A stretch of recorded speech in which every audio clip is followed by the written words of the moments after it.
அஸ்ஸலாமு அலைக்கும். இந்த வீடியோவில் நபி ஸல்லல்லாஹு அலைஹி வஸல்லம் அவர்கள் பெண்களுக்கு தடை செய்யப்பட்ட 7 செயல்கள் பற்றி பார்க்கலாம். அதற்கு முன்பு இந்த வீடியோவை இப்லீஸ் பார்க்க விடாமல் தடுப்பான். எனவே அவனை எதிர்த்து லைக் செய்துவிட்டு அல்லாஹ் மிகப் பெரியவன் என்று கமெண்ட் செய்யவும் ஒன்று. ஆண்களைப் போல் உடை அணிதல், நடத்தை கொள்தல்.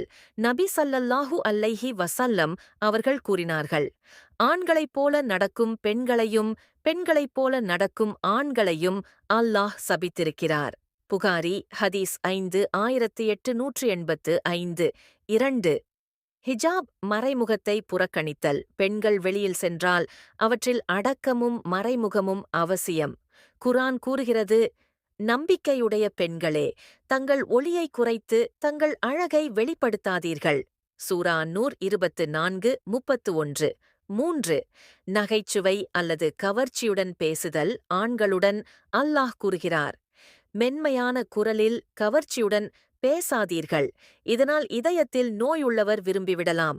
சூரா அஹ்ஸாப் 33:22. 4. வட்டத்தில் மற்றவர்களை பழித்தல், பாவச் செயல்களை பரப்புதல். நபி ஸல்லல்லாஹு அலைஹி வஸல்லம் கூறினார்கள், ஒரு பெண் தன் நாக்கால் பிறரை இழிவுபடுத்தினால் அவளது தொழுகையும் நோன்பும் பயனற்றதாகிவிடும். அல் பைஹகி. 5. கணவனின் அனுமதியின்றி வெளியே செல்வது. நபி ஸல்லல்லாஹு அலைஹி வஸல்லம் கூறினார்கள், பெண் தனது வீட்டிலிருந்து கணவனின் அனுமதியின்றி வெளியே செல்லக்கூடாது. திர்மிதி 1173. 6. நகங்கள், புருவம் அல்லது உடல் முடியை தன்னிச்சையாக மாற்றுதல். அழகு காரணமாக.